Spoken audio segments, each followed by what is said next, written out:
4 محرم الحرام جمعرات والے دن، یا لطیفو، یا حیو، یا قیوم، یہ 3 نام اللہ رب العزت کے بس پھر دولت برستی دیکھیں۔ دولت اتنی ملے گی کہ 7 نسلیں بیٹھ کر کھا سکتی ہیں۔ میرے بھائیوں اور میرے دوستو، اتنی دولت آئے گی کہ آپ گن نہیں پاؤ گے۔ کامل یقین کا ہونا اس عمل کے اندر شرط ہے۔ بس کامل یقین کے ساتھ اور سچے دل کے ساتھ اس عمل کو کر لو، انشاءاللہ آپ جھولیاں اٹھا اٹھا کر دعائیں دو گے، اللہ دولت سے نواز دے گا، رزق کے دروازے کھل جائیں گے۔ میرے دوستو، میرے بھائیوں، پرانے سے پرانا قرض بھی اتر جائے گا۔ جتنی دولت چاہو یہ عمل کر کے اللہ رب العزت سے مانگ لو۔ میرے بھائیوں، اللہ رب العزت کے خزانوں میں کوئی کمی نہیں ہے، ساری دنیا کا بادشاہ ہے۔ ان اللہ علی کل شیء قدیر، کہ بے شک اللہ ہر چیز پر قادر ہے۔ میرے دوستو، سچے یقین کے ساتھ آج جس ترتیب کے ساتھ عمل بتایا جائے اسی ترتیب پر اس عمل کو کر لو، انشاءاللہ جس مقصد کے لیے کرو گے وہی مقصد پورا ہوگا، دولت بھی ملے گی، اللہ تمام پریشانیاں دور فرما دے گا، فوری غیبی مدد آ جائے گی۔ وظیفے کا طریقہ کار ملاحظہ فرمائیں اور ویڈیو کو اینڈ تک دیکھیں تاکہ وظیفہ اچھی طرح سمجھ آ جائے۔ ایسا نہ ہو کہ تھوڑی بہت ویڈیو دیکھی، تھوڑا بہت وظیفہ سمجھ آیا کہ نہ آیا، عمل کرنے بیٹھ گئے، ایسے کام نہیں بنتا۔ بلکہ اچھی طرح ویڈیو کو دیکھیں، وظیفے کو سمجھیں، عمل کو سمجھیں۔ جب اچھی طرح عمل سمجھ آ جائے پھر اسی ترتیب پر اس عمل کو کریں، جس مقصد کے لیے کریں گے وہی مقصد پورا ہوگا، آپ کا کام ہو جائے گا۔ میرے دوستو، میرے بھائیوں، وظیفے کا طریقہ کار ملاحظہ فرما لیں کہ آپ نے عمل کس طرح کرنا ہے۔ میرے بھائیوں، 4 محرم الحرام جمعرات کے دن صبح سے لے کر شام تک جب آپ کو موقع ملے آپ یہ عمل کر سکتے ہیں۔ دن میں کر لیں، رات کو کر لیں، دوپہر کو کر لیں، کسی نماز کے بعد کر لیں، جب بھی موقع ملے اسی وقت اس عمل کو لازمی کر لیں۔ عمل کرنے سے پہلا کام جو کرنا ہے باوضو ہو لینا ہے۔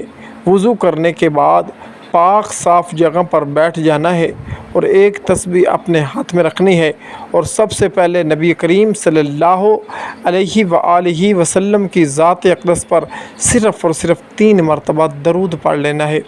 درود جو آپ کو آسان لگے، صلی اللہ علیہ وآلہ وسلم پڑھ لیں، یا اللہم صلی علی سیدنا و مولانا محمد وبارک وسلم وصلی علیہ پڑھ لیں۔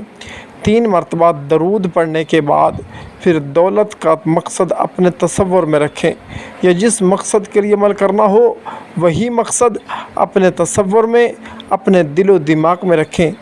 اور دوسرا کام جو کرنا ہے، درود پاک پڑھنے کے بعد اپنا مقصد تصور میں رکھنے کے بعد تسبیح اٹھانی ہے، اور سب سے پہلے آپ نے 3 مرتبہ اعوذ باللہ من الشیطان الرجیم، اعوذ باللہ من الشیطان الرجیم، اعوذ باللہ من الشیطان الرجیم 3 مرتبہ اعوذ باللہ پڑھ لینی ہے، اور 1 مرتبہ بسم اللہ الرحمن الرحیم پڑھ لینا ہے، اور اس کے بعد سورۃ الاخلاص صرف 7 مرتبہ پڑھ لینی ہے۔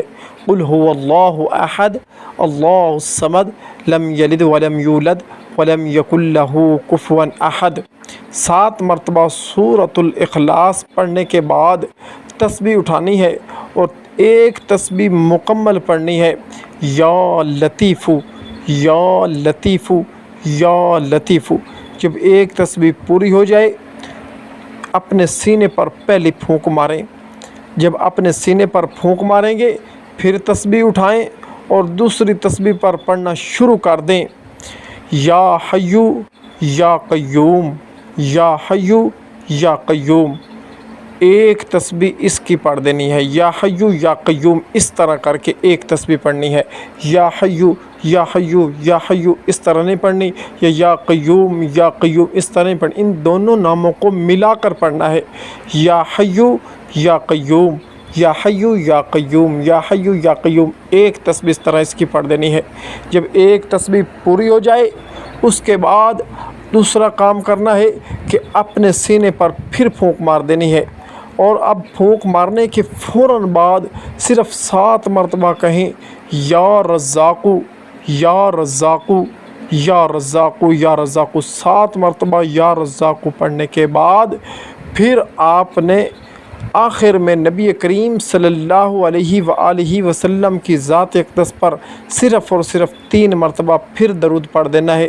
شروع میں صلی اللہ علیہ وآلہ وسلم پڑھا ہے تو آخر میں بھی یہی پڑھیں۔ شروع میں اللہم صلی علی سیدنا و مولانا محمد وبارک وسلم وصلو علیہ پڑھا ہے تو آخر میں بھی یہی پڑھیں۔ بہرحال جو درود شروع میں پڑھنا ہے آخر میں وہی پڑھنا ہے، اور اس کے بعد اپنے دونوں ہاتھوں پر پھونک ماریں اور دونوں ہاتھ اٹھا کے جتنی دولت چاہو مانگ لو، اور جس مقصد کے لیے عمل کیا ہوگا وہی مقصد کی دعا مانگو، انشاءاللہ آپ کا کام ہو جائے گا۔ اللہ رزق کے دروازے کھول دے گا، تمام مصیبتیں، تمام پریشانیاں، تمام مشکلات کا فوری حل ہو جائے گا۔ میرے دوستو، میرے بھائیوں، ایک مرتبہ اس عمل کو اپنے گھر لازمی کر لینا، انشاءاللہ آپ کا کام ہو جائے گا۔